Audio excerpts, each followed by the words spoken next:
aviación naval. Bueno, cuántas historias, ¿no? Cuánta historia acá junta, acá adentro. Parte de la historia. Mira, no me gusta ser autorreferencial, pero bueno, esta gorra que tengo no es de casualidad, ni siquiera de demagogo porque vinieron ustedes. Esta gorra me la regaló la hija de Marcelo Sánchez, no sé si ustedes lo conocen. Sí, Marcelo, sí, Marcelo lamentablemente Sánchez, no está con nosotros físicamente, pero exactamente. siempre me Lo tenemos recuerdo. acá, bueno, Marcelo Sánchez, trabajamos juntos en el Consejo Liberante, un gran amigo. Paradójicamente, él decía que la guerra no se lo llevó, pero si venía el COVID se lo iba a llevar. Y bueno, cosas del destino, él mismo lo forjó, pasó lo que pasó, ¿no?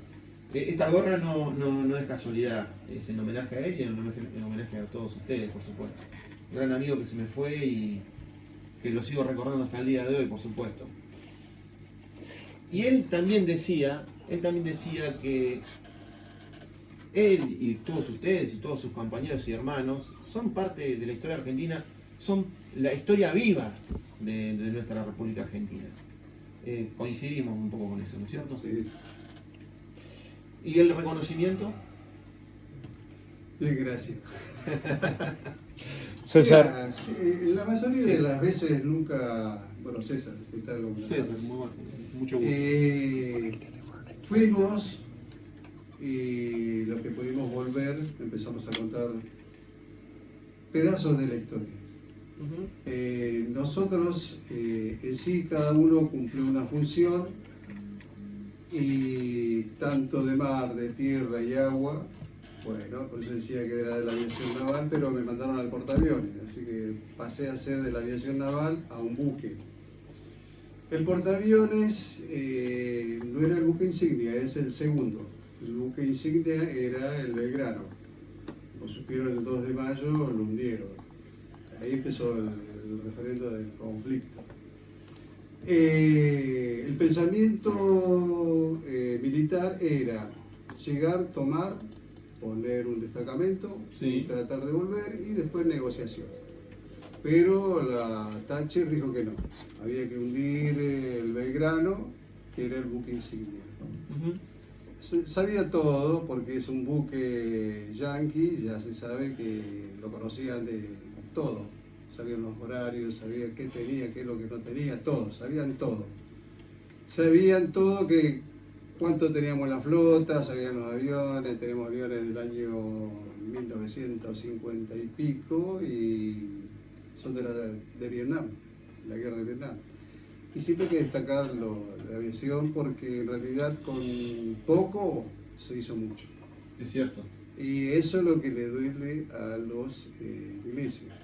Es que con nosotros, porque nosotros tratamos de mantener aviones viejos y con la tecnología que tenían ellos no, era incomparable. También dijeron ahí, escuchaba algunos pilotos que decían ellos si tenían miedo. En realidad decían no teníamos miedo.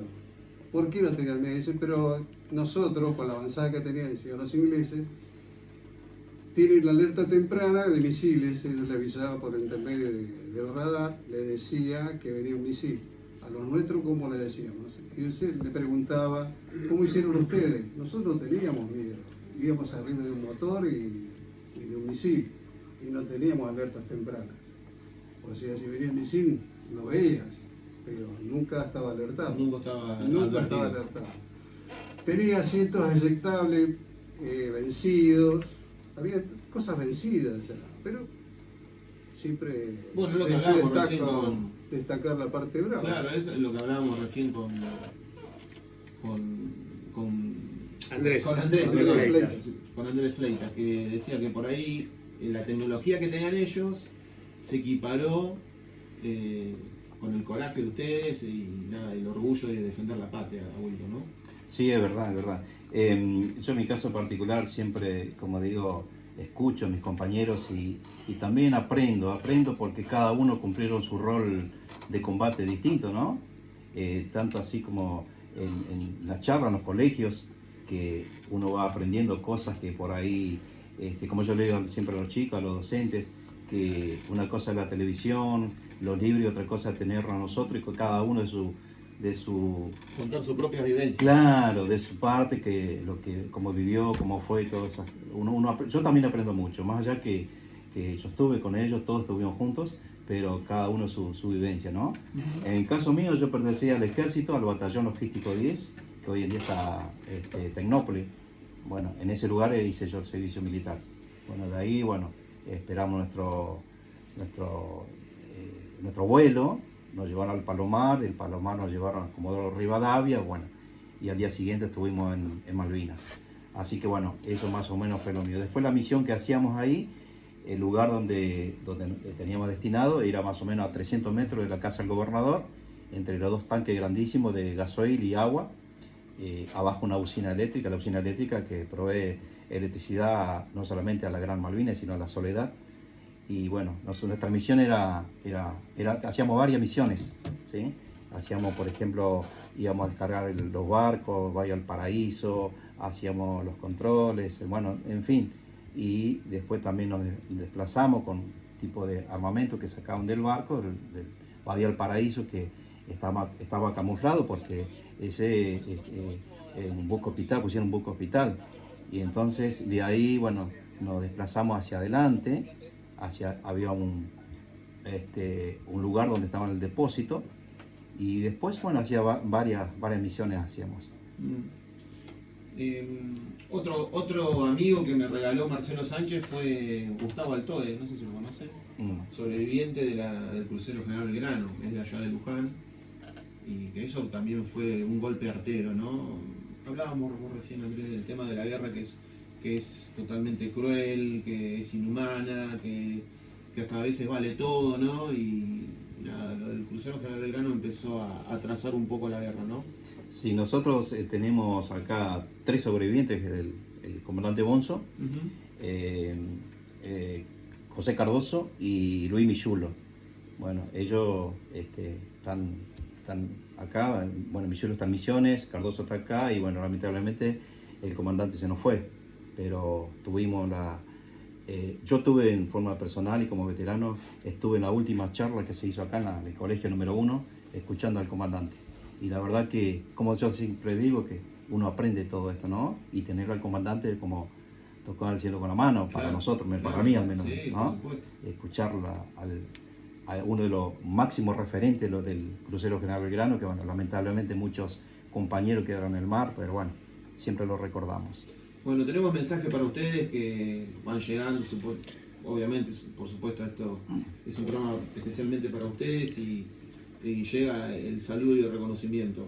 Un abrazo para todos, gracias a los invitados por defender a la patria con tanto orgullo, los pibes de la olla, chicos que están haciendo ahí la tarea solidaria todo el tiempo.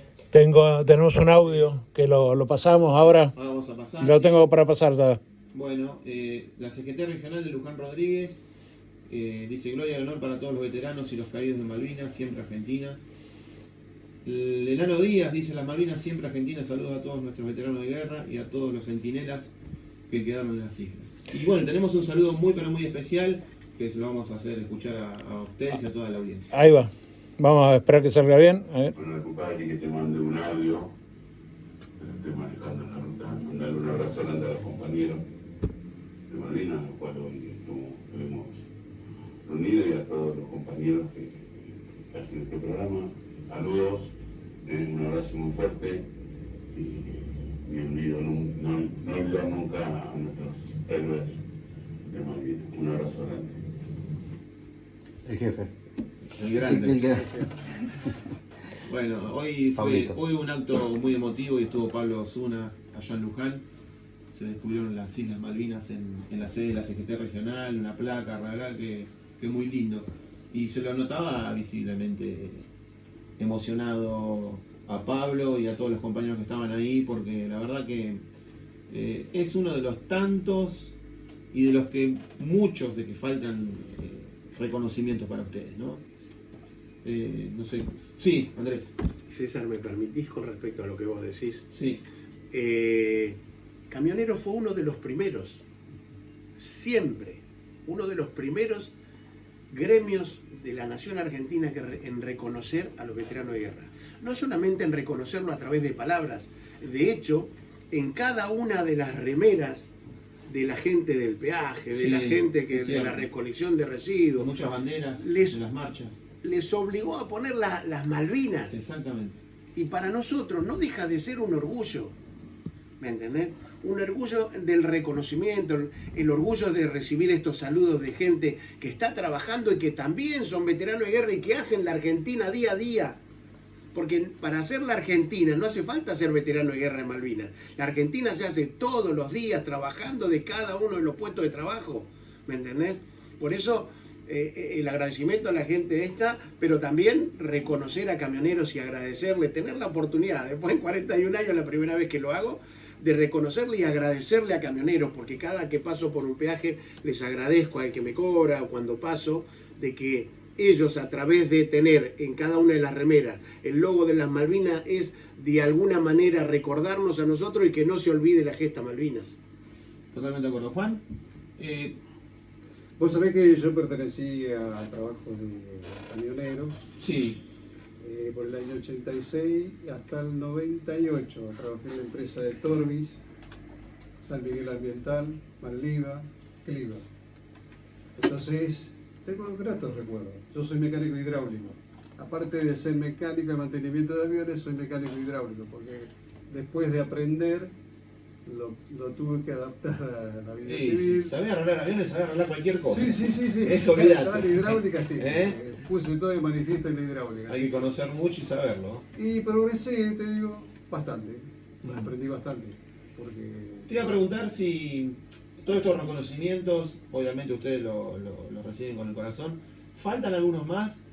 ¿Sentís que la sociedad y, no sé, vamos a hablar de la clase política, falta reconocerlos a ustedes? sí, bueno, tampoco no podemos decir que todo se tiene que despertar.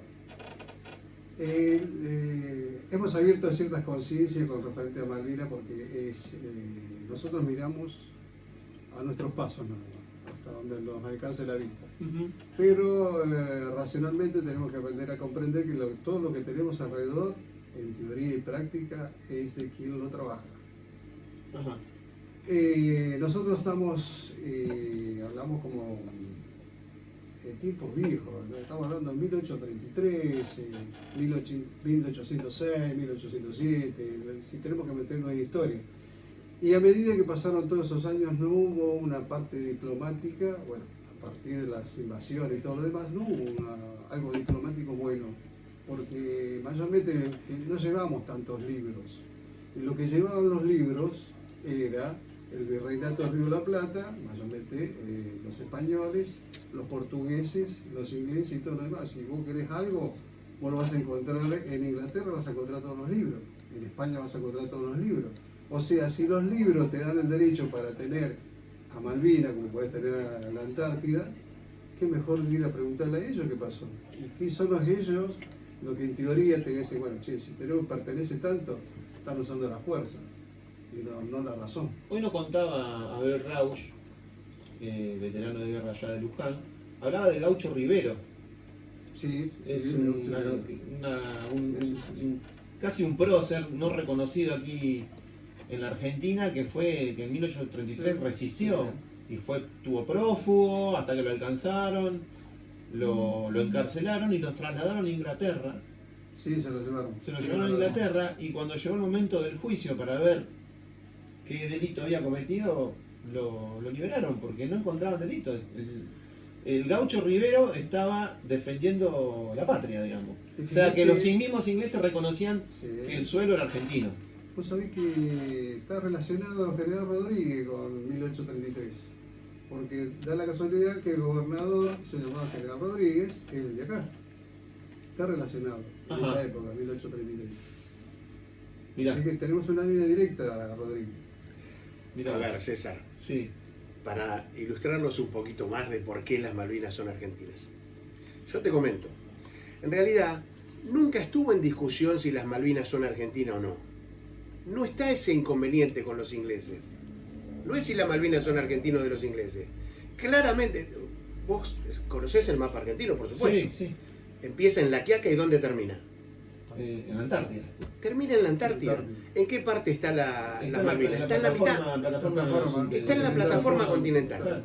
Te ilustro un poquito más y no quiero yo robarles el tiempo a ustedes. No está robando todo lo nada. contrario. Pero de alguna manera, en el año 1520, a través de las bulas pontíficas se le llamaban a los mapas de la época.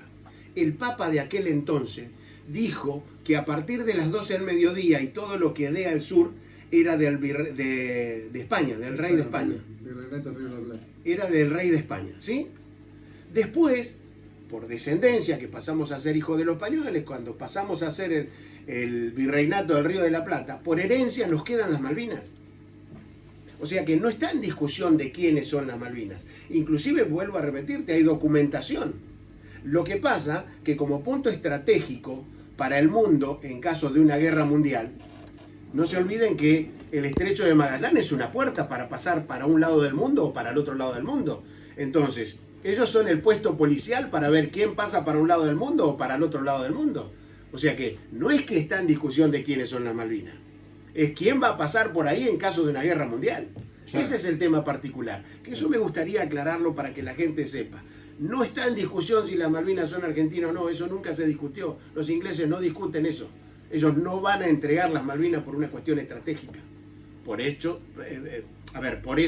de hecho, se llevó a cabo una movilización de la OTAN provocada por el gobierno argentino al recuperar y tener el gran orgullo de haber recuperado las Islas Malvinas, pero de alguna manera el epílogo se sabía ya de antemano. Sí. Si a eso le agregamos la mala estrategia de no hacernos llegar la comida a las primeras líneas de combate, fue en junio donde constantemente nevaba y llovía, no había posibilidad de hacer llegar la comida a 30 kilómetros, obviamente que el final ya medio que lo sabíamos, sí, pero lo que pasa es que los ingleses, quienes también sufrieron las mismas vicisitudes que nosotros, estuvieron a 2 días de claudicar, nos dicen los ingleses, a 2 días de claudicar. Vuelvo a repetir, creo que hubiese sido una catástrofe porque ellos no iban a perder las Malvinas como lugar estratégico, ni iban a perder con unos negritos que venían de paseo 2 días y se iban. Entonces, había que ver, esas son cosas que uno no tiene el alcance de saber qué hubiese pasado si nosotros le hubiésemos ganado en las islas, qué hubiese pasado en el continente, ¿no? Se dicen muchas conjeturas. No está en mi nivel poder aseverar algo que no sé, pero digo, de alguna manera eso nos ha llevado a nosotros, a los veteranos de guerra, durante 41 años, a estudiar un montón de cosas. Y una de las cosas que me pregunto y siempre me gustaría saber antes de morir es, ¿por qué nos mandaron? ¿Por qué? Porque es fácil decir, bueno, vamos a la guerra. Sí, pero bueno, listo, vayan ustedes. Vayan. 11.000 hombres fuimos. ¿Sí? Y nos mandaron. El tema es como hicieron los ingleses. Los generales venían al frente de sus soldados. En el caso nuestro no. Ningún general estuvo en el frente de combate. Que eso es una de las cosas que siempre digo. Andrés, sí, ¿cómo se vivió a la vuelta de la guerra, ¿no es cierto? ¿Cómo se vivió dentro de la fuerza el retorno? En la sociedad civil sabemos cómo se vivió, pero yo nunca escuché cómo se vivió dentro de la fuerza el retorno después de haber perdido la guerra. ¿Su nombre me dijo? Raúl. Raúl, querido, yo le voy a explicar.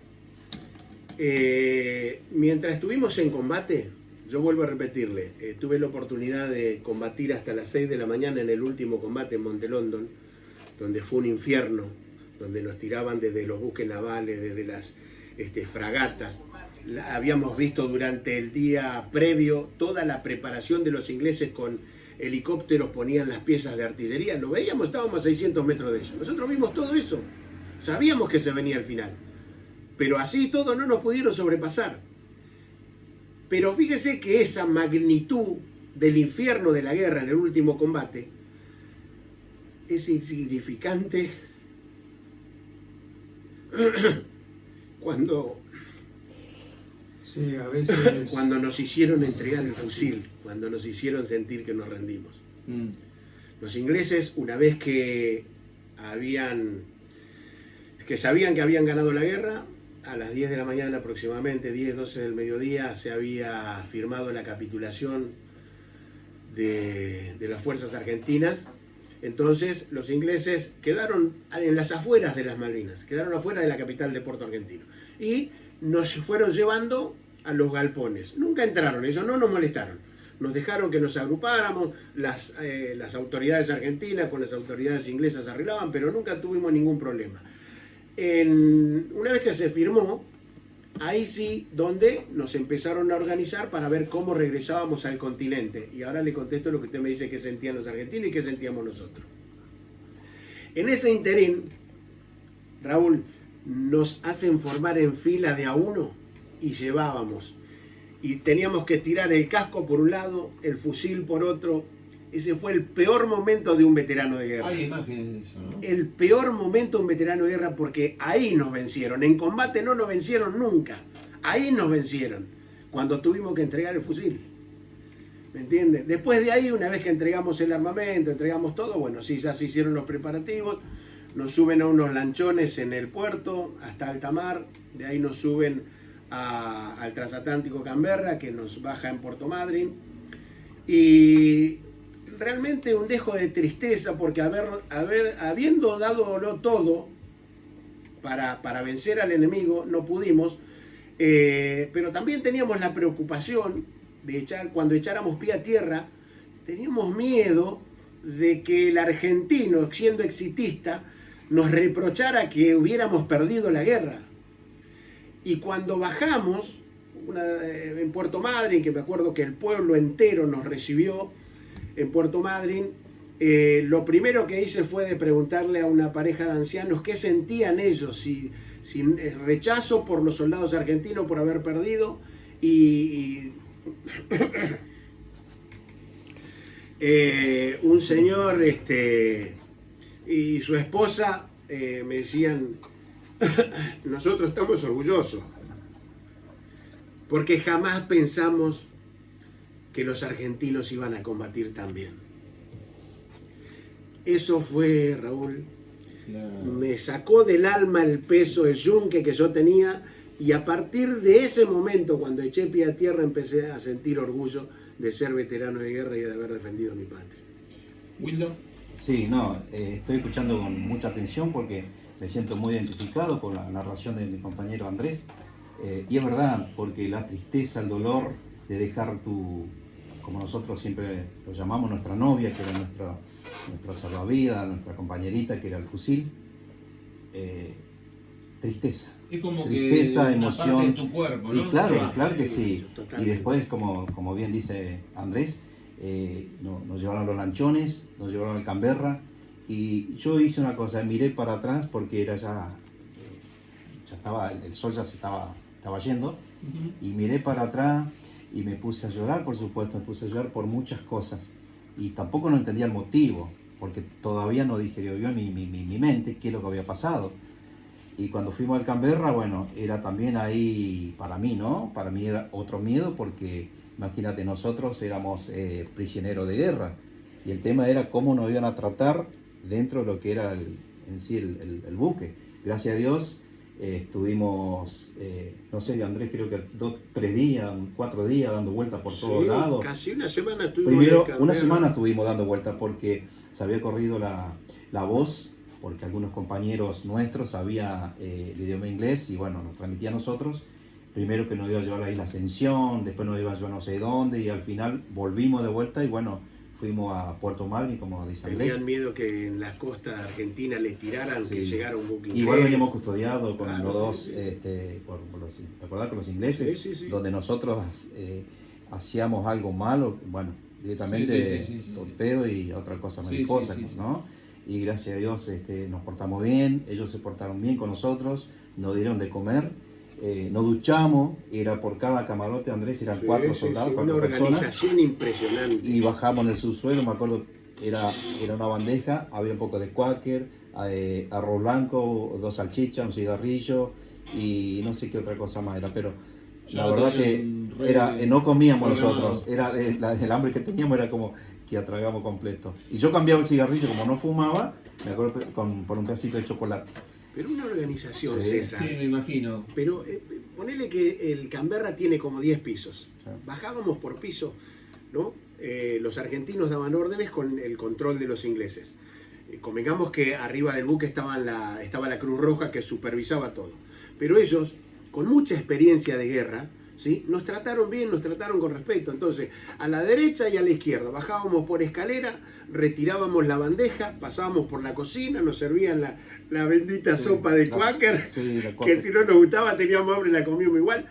Fíjate hasta qué punto nos ponían en la bandeja un cigarrillo.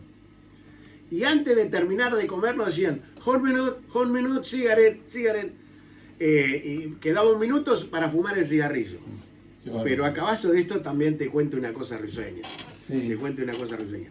El argentino, vos mandalo que hable con un japonés y te puedo asegurar que el argentino termina hablando con el japonés. ¿No? Y nos hicimos entender con los ingleses, del respeto mutuo que nos teníamos, y ellos siempre nos respetaron muchísimo porque se llevaron una sorpresa, eso es lo que decían, ¿no? Nos tenían respeto por eso. Y terminábamos charlando, como dice Wildo, con los ingleses, mal que mal, de alguna forma nos hacíamos, ya había terminado, claro. Y ellos no tenían rencores con nosotros, y el respeto que nosotros recibíamos de ellos hacía que tampoco tuviéramos rencor con ellos. Una cierta camaradería. Pero sí, para llamarlo de alguna manera, ¿no? Y hoy mucho más, porque van argentinos a Inglaterra y ingleses vienen a la Argentina. Sí, pero digo, no sabés, el argentino vos le da 2 segundos y charla con los ingleses un rato largo. Te agrego algo más. Cuando pasaron, no sé si eran 2 días, 3, pero ya nuestra cabeza no... Bueno, acá mi compañero, él sabe porque él es de la Armada, ¿no? De los buques, el agua, y nosotros, en mi caso no, porque imagínate, el ejército, tierra, era como la víbora, la lagartija, era todas estas cosas. Claro, los árboles, los montes, el pastizal, pero cuando tuvimos cierta... Es verdad lo que dice, porque había compañeros nuestros que no, con señas, o sea, que inglés, y no entendíamos. Entonces hubo cierta confianza que nos sacaron el camarote, nos hicieron sentar y parados, bueno, hablábamos y no podían creer que nosotros éramos tan cierta edad, y ellos eran las personas de 30 para arriba, profesionales, algunos eran médicos, algunos estudiantes, bueno, ya recibidos, ¿no? Y no podían creer que nosotros éramos como decía, como tantos valores, tantos combates que en tantos días que resistimos, que estuvimos a punto de ganar.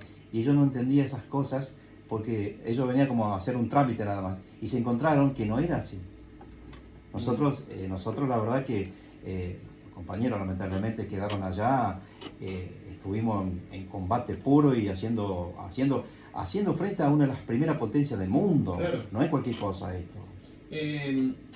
No sé si lo conocen, yo la verdad que he estado tardes enteras, días enteros escuchando anécdotas, porque incluso pasan los años, bueno, cada uno se lo toma de distinta manera, ¿no? Cada veterano se lo toma de distinta manera, por su personalidad, por su historia, por su posguerra, cómo lo haya transitado.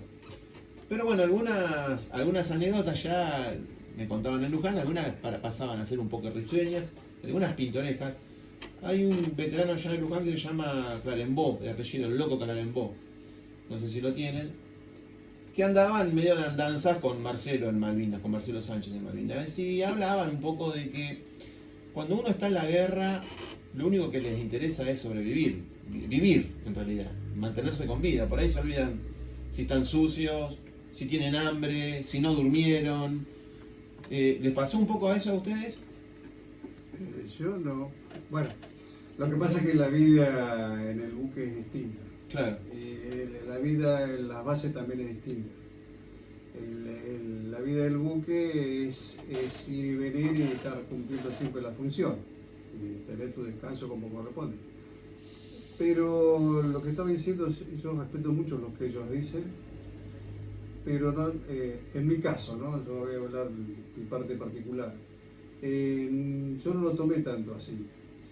Lo que sí me sentí orgulloso es la función. O sea, haber dejado todo por algo, con poco, por eso siempre hablo de poco, mucho. Entonces me siento orgulloso en ese sentido y traté de levantar siempre mi autoestima en ese sentido, porque yo sabía que estamos derrotados en cierta medida, pero orgulloso por otro lado, porque defender a la patria es algo que nos sale de adentro, por eso algunos hemos elegido las armas y a otros les tocó por obligación. pero lo que se demostró en Malvinas, lo que demostramos en Malvinas va a quedar escrito pero con mucha sangre. Y yo creo que nos va a reflotar nada más que en la patria, o sea, es algo nuestro, y por más que en Malvinas, los ingleses allá y nosotros acá. Nosotros somos lo que somos gracias a los argentinos. ¿Sabes por qué digo de esa anécdota risueña, que a veces pueden llegar a ser risueñas? Hablaba Clarembault y esto de solamente les interesaba estar vivos y defender a la patria, y por ahí un momento dice que se acordaron que tenían hambre, medio como que se escaparon del pelotón y se metieron en un pueblito de Kelpers y golpearon una puerta pidiendo comida, ¿viste? En el idioma que podían. Dice que el Kelper les trajo una pata de cerdo o algo de eso. Cordero. Sí, Y tenía como mucha sal la pata y se pensaron que estaba envenenada. Y empezaron a decir, che, no nos habrán envenenado esta pata, y la tiraron. O sea que, viste, tenían hambre, pero no, el tema era vivir. Pero fue así cierta parte. Y después, bueno, también tomamos prestado, por no decir otra cosa, ¿no? Tomamos prestado. Todavía no devolvimos, pero bueno. Porque a mí me tocó cuando íbamos a descargar el buque Mayor Paraíso, el buque hospital, esa época habían la dulce membrillo con batata, que eran en maderitas. Entonces en cada paso nosotros descargamos del barco, teníamos casi 100 o 200 metros el depósito, y cada vez que sacamos los guantes y hacíamos con el dedo, rompíamos la maderita. ¿Viste como esa de la verdulería, pero más finita? Sí. Bueno, rompíamos. Cada vez que íbamos, sacamos poquito de comida, pero que no se entere nadie. Y así fuimos, sí. Después algunos compañeros hábiles, bueno, un poco también, a veces salíamos con las camperas bastante infladas porque tomamos prestado algo. Pero bueno, no era solo para nosotros, sino para los compañeros también que estaban en la trinchera, ¿no? Claro. De todas maneras, César, yo te comento. Sí. En realidad éramos todos jóvenes. Claro. Y para nosotros, cuando fuimos a las Malvinas, fue una aventura. Íbamos a la guerra, sin saber a dónde íbamos y sin saber lo que era la guerra. Pero el espíritu de juventud, íbamos a la guerra. ¿Qué problema había? ¿Me entendés? Bueno, incluso, seguramente acá en Rodríguez pasa lo mismo. En Luján, compañeros de escuela, de primaria y secundaria que terminaron yendo todos juntos a la guerra, o compañeros de equipo de fútbol. Bueno, hay una película que ganó el Oscar, que se le ganó a Argentina en 1985, que se llama Sin Novedad en el Frente. Y habla de la Primera Guerra Mundial, obviamente que fue mucho más cruda. Todas las guerras son malas, pero bueno, la Primera Guerra dejó más de 20 millones de muertos, ¿no? Y también habla de un grupo de amigos que estaban entusiasmados, que querían ir a la guerra. Tal cual. Ese grupo de amigos quería ir a la guerra. Bueno, después cuando estuvieron en la guerra se dieron cuenta de lo cruda que era, ¿no? Pero había un poco de eso. Claro, incluso hay gente que dice, yo me anotaba de voluntario, yo quería ir. Claro. Yo digo, si hubiesen estado ahí, si supieran lo que es verdaderamente la guerra. Claro. Y en ese ámbito de juventud y ese ímpetu que teníamos, nos despertó la guerra el 1 de mayo, con los bombardeos de los Harriers. Ahí nos dimos cuenta que estábamos en la guerra. El bautismo de fuego fue El eso. Claro, ¿y el 1 de mayo fue o el 2 de mayo fue? El 1 de mayo. Ah, El del 1 de crucero. mayo y el 2 de mayo. El 2 de mayo el el crucero. En las islas fue el 1 de mayo. El bautismo de fuego. El bautismo de fuego con los aviones que nos despertaron como a las 5 de la mañana, pero no sé, habrán tirado 10 bombas.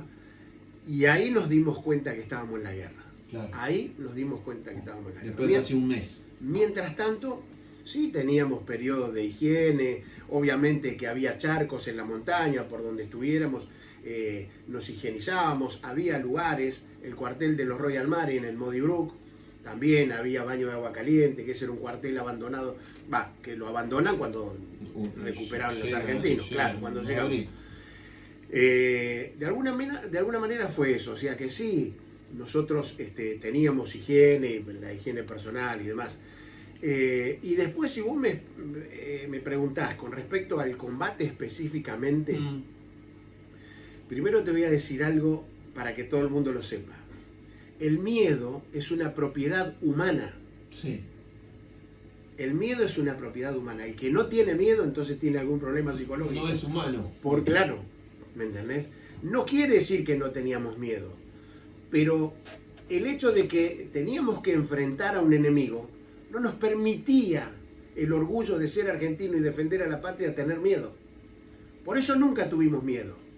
Ni aún porque los proyectiles pegaban cerca, el enemigo estaba a 500 metros. Nunca tuvimos miedo. No teníamos miedo de morir, pero porque teníamos una causa por la cual luchar. ¿Me entendés? Exacto. Independientemente de eso, en plenos combates, más allá de que uno no tiene miedo, yo le pedí a Dios, matame o sacame de acá. Mirá lo que debe ser la miseria en la guerra. Yo le pedí a Diosito, matame Dios o sacame de acá, porque es impresionante. O sea, no es que fuimos, combatimos, nos divertimos y volvimos. No. Fue una miseria impresionante, ¿me entendés? Exacto. Bueno, ya Raúl seguramente va a hacer una pregunta. Yo tengo una que les voy a hacer a los tres, o los tres me la van a responder. Pero antes, por ejemplo, por supuesto Raúl va a preguntar. Pero antes, Raúl, déjame hacerles llegar los mensajes que les llegan a ustedes. Saludos a los compañeros que están haciendo el programa. Abrazo gigante. Mi mayor respeto a los compañeros excombatientes de Malvinas por su gran valentía. Juan Cáceres. Muchas gracias, Juan. Como siempre, que está ahí escuchando. Un saludo muy grande a todo nuestro y todo nuestro respeto para los veteranos y los caídos. Siempre Argentina, las Malvinas, Juventud Sindical Camioneros. Jorge Comesaña. Un abrazo grande para mis hermanos los veteranos de Guerra de Malvinas. Hola, buenas tardes, mi nombre es Ariel Garay. Quiero agradecer y felicitar a todos los veteranos por su compromiso, valentía y sacrificio por defender nuestra nación. Son ustedes nuestros héroes y siempre serán reconocidos honradamente por todos los argentinos. Son nuestro orgullo nacional. Bueno, seguramente van a seguir llegando más mensajes, Raúl. No, yo simplemente con el señor Fleitas no he dialogado muchas veces, pero ha sido un placer tenerlo aquí en los estudios de Radio Cadena 1. Yo creo que simplemente lo único que les diría es decirle gracias y que digan ellos sus palabras, lo que no les supe preguntar o no les supe yo sacar, ¿no es cierto?, de sus entrañas, que lo digan. A Wildo, bueno, a Wildo lo conozco, sabe que no lo quiero, que no lo soporto, él lo sabe muy, muy bien. Y bueno, y allá el caballero, otro... Ahí nomás. No, a él sí lo quiero, a él lo quiero y lo respeto. Ustedes dos ya son viejos colegas, gracias de la radio casi, colegas de la radio, colegas de la vida. Entonces yo lo único que haría es darle a ellos la última palabra, que digan lo que tengan que decir y quieran decirle. Bueno, yo ante todo voy a hablar siempre de orgullo. Estoy orgulloso de ser veterano de guerra y también de todos mis camaradas que pusieron el pecho, pusieron todo. Y siempre voy a estar agradecido, como decía acá Fleitas. Aparte de la aventura, uno a veces no tiene tiempo para el miedo. Con lo que uno va aprendiendo a través del tiempo, ya no tiene miedo. Es todo por todo o todo o nada. No, a ver, yo particularmente si tuviera que decirles, la verdad que me quedé en la pregunta que hiciste, César, si nos deben algún reconocimiento. Sí. No nos deben ningún reconocimiento. Hoy no vamos por medalla, no vamos por cuestiones económicas. El ser veterano de guerra no implica que de alguna manera, cuando nosotros fuimos no sabíamos que nos iban a pagar una pensión. Sí le agradecemos al Congreso, al pueblo, a todos los que bregan por de alguna manera, a través de una cuestión económica, reconocernos a través de las pensiones de veteranos de guerra, que son un poco lógicas si se quiere, porque como yo siempre comento, yo he tenido la oportunidad cuando volví de la guerra, jugaba mucho al fútbol antes de irme, y siempre tuve muchos amigos, ¿sí? Y cuando volví de la guerra no tuve tiempo de acordarme de la guerra, porque me llevaban a un asado, a bailar, que tenía una novia, que tenía otra. Entonces, sí, no tuve tiempo de acordarme de la guerra. Es más, yo nunca hablo de la guerra. Es muy difícil que yo hable de la guerra. Ninguno de los veteranos de guerra hablamos de la guerra. Excepto que salga el tema o que nos inviten a un programa de radio como camioneros, pero si no hablamos de la guerra. O sea, ahí está el orgullo. Pero vuelvo a repetir, si vos me preguntás si falta algún reconocimiento, no, yo creo que uno de los mayores reconocimientos que estoy recibiendo últimamente es que mi sobrino nieto, que tiene 10 años, ¿no? Me pregunte desde Las Toninas, tío, me preguntaron de las Malvinas y me dice mi mamá que vos estuviste ahí. Mi nieto de 3 años, Owen, abuelo, los argentinos pelearon, abuelo, y perdieron. No, esos son... Sus perspectivas de los 10 años. Pero ¿no? esa, mayor medalla que esa, Claro. ninguna. No hay otra perspectiva. Y de tus 5 hijos, de tus tantos nietos. Pero por supuesto. Y obviamente hay algo que pasa desapercibido, pero para nosotros los veteranos de guerra no. El pueblo. Ujú. El pueblo nunca nos dio la espalda. Y cuando yo hablo del pueblo, hablo de los vecinos, Sí. hablo de los maestros, hablo de... Nunca nos abandonaron. Entonces, ¿cómo no nos vamos? Nunca nos pudimos sentir solos. Los veteranos de guerra estamos acompañados, siempre. Podemos emocionarnos hoy a 41 años que pareciera que la guerra fue ayer, pero nunca el pueblo nos abandonó, nunca. Permitime acotar lo segundo. Sí. Cuando ustedes lo nombran a Wildo Ferreira es el presidente de los veteranos de guerra de General Rodríguez.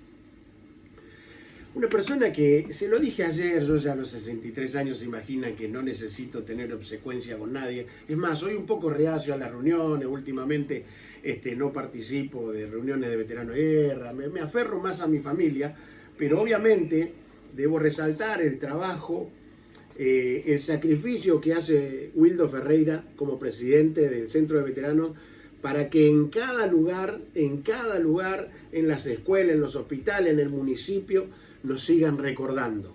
Siempre trabaja en pos de los veteranos de guerra y se lo agradecí ayer telefónicamente y se lo agradezco ahora personalmente. Y como sé que es lo último, les voy a dejar esto, César. Sí. Les voy a dejar esto. Mucho se ha dicho y mucho se dirá del desempeño de las fuerzas empeñadas en Malvinas, pero la realidad nos muestra que con las excepciones propias de toda actividad humana, las fuerzas empeñadas cumplieron con su deber.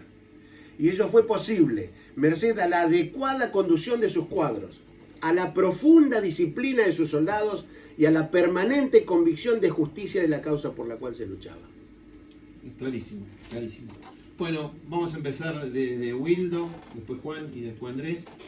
Es una pregunta que se la tengo que hacer a los tres, tal vez no sé si es grato o no. ¿Qué tan cerca estuvieron de la muerte en Islas Malvinas?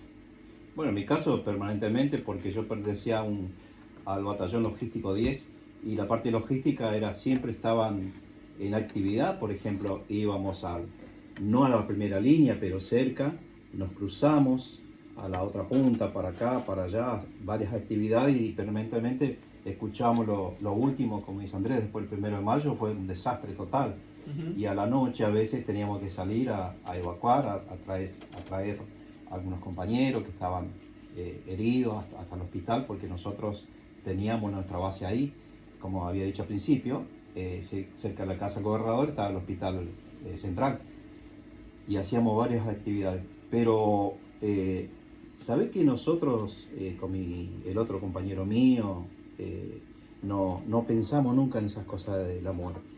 Sí, que estaba cerca siempre. Las bombas caían y todas estas cuestiones, o el zumbido que pasaba, ¿no? Sí, impresionante, sí. Pero lo que hacíamos nosotros era, cuando empezaron a tirar del barco, esa explosión, y hacía un silbido, y más o menos 8 o 10 segundos, calcular, cuando caía, es como recién ahí nos desplazamos de vuelta, y así. Pero no, la verdad que no tenía tiempo en pensar en la muerte, porque teníamos que cumplir una misión, que era eso, ir de vuelta y todas estas cuestiones. En una de estas misiones, bueno, lamentablemente 2 compañeros míos, bueno, el sargento primero La Rosa, el cabo primero Pereira, lamentablemente fallecieron, que a mí me tocó cargar con mis compañeros y llevarlo hasta el hospital, y el sargento Hernández estaba herido, y la verdad que eso es como que te da mucha fuerza para seguir y no pensar menos en tu familia, pero sí cumplir esa función que nos encomendaron, ¿no? Así que bueno, eso era lo que me pasó a mí. Después, posguerra, sí, por ahí de vez en cuando el postraumático y todas estas cuestiones, tenés más miedo, o sea, a mí, en mi caso particular siempre hablo, ¿no? Sí, sí. Tenés más miedo ahora que antes, porque como había dicho Andrés, que fuimos con nuestra juventud, con nuestra energía, todas estas cuestiones. Y no, casi es como que no tuvimos tiempo de pensar en cosas. Ahora que estamos grandes, jubilados, Toma más o más dimensión. tranquilos, y miramos un poco para atrás, Claro. sentaditos, si querés bajo el árbol, con tu familia o solo, meditando, y qué pasó, es como que ahora, pero yo estuve ahí, a mí me pasó esto. Entonces ahora recién que no estamos, después, o casi a los 41 años, es como que recién ahora está tomando esa dimensión, ¿no? Pero no, antes de eso han pasado tantas cosas.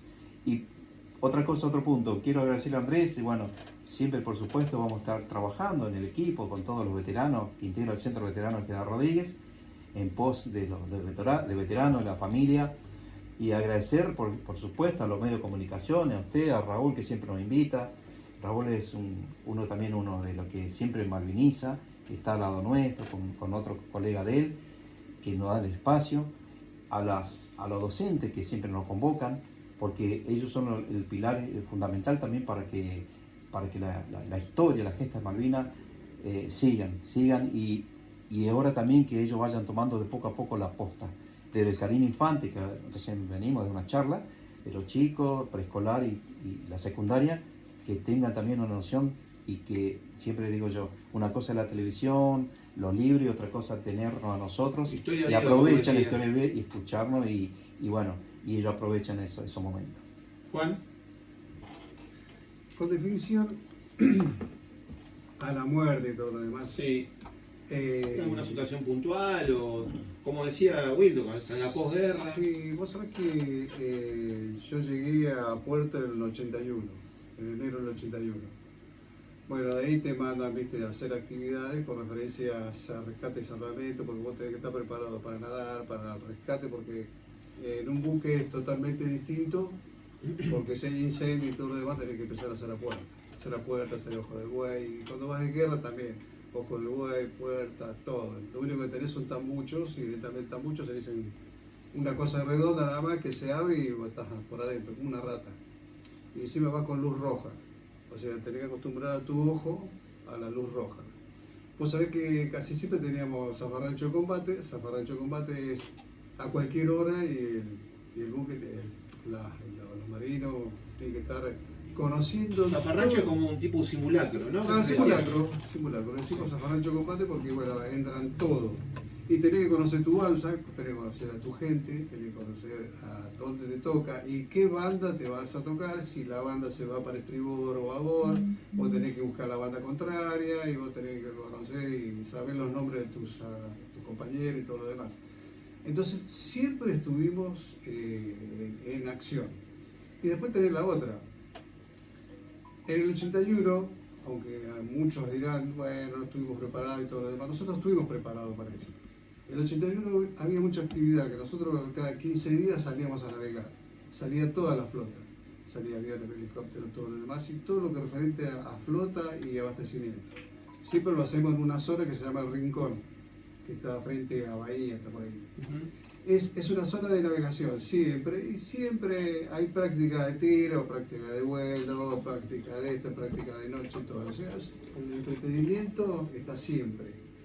Esa fue toda la actividad del 81, todo. O sea, y después verlo en la actividad también al General Belgrano. General Belgrano tiraba pero las ojivas que tiraba, que movía todo el puerto. O sea, vos sabés que eso es de la Segunda Guerra Sí, Mundial. era la Segunda Guerra Y Mundial. no te puedo decir las pulgadas porque yo no las conozco las pulgadas, pero bueno, diría como esta habitación. Y cada vez que se movía, tiraba, se movía del puerto, o sea, se movía las amaras, se tiraba hacia el centro. Y volvía otra vez de nuevo a tirar. Había práctica de tiro con aviones también, porque pasaban los aviones que venían del comandante Espora y tiraban manga. Se dice manga como un estilo de bandera para la práctica de tiro, o sea, tanto el Belgrano como el portaaviones tiraban. O sea, siempre estuvimos en actividad, o sea que hoy escuchar un bombazo, como todos dicen, bueno, era algo normal. Entonces no tenías tiempo ni para pensar en si esto estaba bien o estaba mal.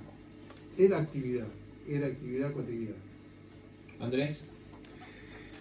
A ver, es un poco difícil contestar esta pregunta porque la muerte en una guerra está latente en cada instante. Todo el tiempo. En el zumbido de los bombardeos aeronavales antes del 1 de mayo, porque los ingleses de alguna manera nos querían debilitar la moral a través de bombardeos aeronavales, ¿sí? Desde la fragata de un sector y desde los buques de otro lado. Cuando vos escuchabas a la noche el zumbido que se venía, vos escuchabas en alta mar, boom, boom, boom, 100 bombas, y al ratito empezaban a caer. El silbido, y cuando viene el silbido parece que te cae encima, la acción psicológica parece que viene para vos. Hizo que imposible, no podía doblar la bomba en el sector de la montaña donde estábamos nosotros. Ahí se tiene miedo de morir, ¿sí? Pero bueno, y ni te cuento, porque yo tuve la oportunidad, yo creo que veteranos de guerra somos todos los que estuvimos en Malvinas, todos somos veteranos de guerra, cada uno con su función en particular, ellos en la Marina, Wildo y mucha gente en el batallón logístico. Nosotros tuvimos la oportunidad de estar constantemente en la primera línea, haber recibido fuego enemigo en Tusister y haber tenido la oportunidad de vernos cara a cara con los ingleses en Virales Rich y en Monte London. Mirá si te puedo hablar de la muerte. Estaban coqueteando siempre. Inclusive, las bombas, te comento algo particular que esto no se cuenta porque es increíble, pero si vos hablas con un veterano de guerra serio y que estuvo en la primera línea, las bombas de los ingleses, los tiros de morteros, caían cerca nuestro. Pero ¿qué particularidad tenían? No es una tierra fértil en Malvinas, es una turba. ¿Qué pasaba? Las bombas caían y se enterraban 1 o 2 metros y explotaban abajo. Entonces no tenían las ondas expansivas que puede tener si pegan un suelo firme y explota, ¿me entendés? Pero uno sabés lo que era combatir, o sea que uno convivía con la muerte. Pero estando al frente de mi grupo, que yo tenía un grupo de 10 soldados y un suboficial auxiliar, yo que era el jefe, ¿cómo iba a tener miedo? No podía tener miedo. No estaba permitido que tuviera miedo pensar en la muerte, porque yo tenía que volver con mi suboficial auxiliar y con mis 10 soldados. ¿Me entendés? Pero la muerte está latente. Siempre. Pero si uno cree que me va a llegar la muerte, no, la muerte andás a ver, siempre digo, capaz que me va a agarrar un carro en contramano y me mate. Y sin embargo, en Malvinas, tal cual, exactamente. Claro, obviamente que en la guerra está todo mucho más Latente cerca, constantemente. ¿verdad? Bueno, Martín Sánchez dice mis respetos y saludos a los veteranos de Malvinas, abrazo grande. José Luis Rostoni, saludos grandes a todos los veteranos de guerra en Malvinas y a todos los que estuvieron encarcelados listos para combatir. Saludos y abrazo. Buenas tardes a todos, abrazo grande a los combatientes que lucharon por estas queridas Malvinas. Orgulloso de ser argentino, viva la patria, Luis Ricardo Lusturet. Así que bueno, siguen llegando mensaje que tenemos en el Facebook, si me Sí, permitís, César. sí. Agrupación Pueblo Peronista, saludo a todos los veteranos, gloria y honor. Saludos a los compañeros que están haciendo el programa, abrazos gigantes, Juan Cáceres. Mi mayor respeto a los compañeros excombatientes de Malvinas por su gran valentía. Saludos grandes a todos los veteranos de guerra en Malvinas y a todos los que estuvieron encarcelados, listos para combatir. Saludos y abrazos, nos dice José Luis Rostoni. Mi respeto y saludos a los veteranos de Malvinas. Abrazo grande, nos dice Martín Sánchez. Bueno, son algunos de los mensajes que nos han dejado a través de la transmisión en vivo del Face. Bueno, agradecerles infinitamente, no nos cabe en el pecho el agradecimiento porque hayan estado acá, den su testimonio, siempre están predispuestos ustedes para hablo ustedes en representación de todos los veteranos de guerra que siempre están dispuestos a contar sus vivencias, sus luchas, su malvinización constante. La verdad que estamos muy pero muy agradecidos que hayan venido y esperemos que se hayan sentido un poco reconocidos llegando a esta fecha tan importante, ¿no? A pesar de que es como revivir todo nuevamente, ¿no es cierto? Es como revolver todo aquello nuevamente. Ellos vienen y charlan con nosotros y están acá sin ningún tipo de problema. Así que nada, gloria y honor, simplemente.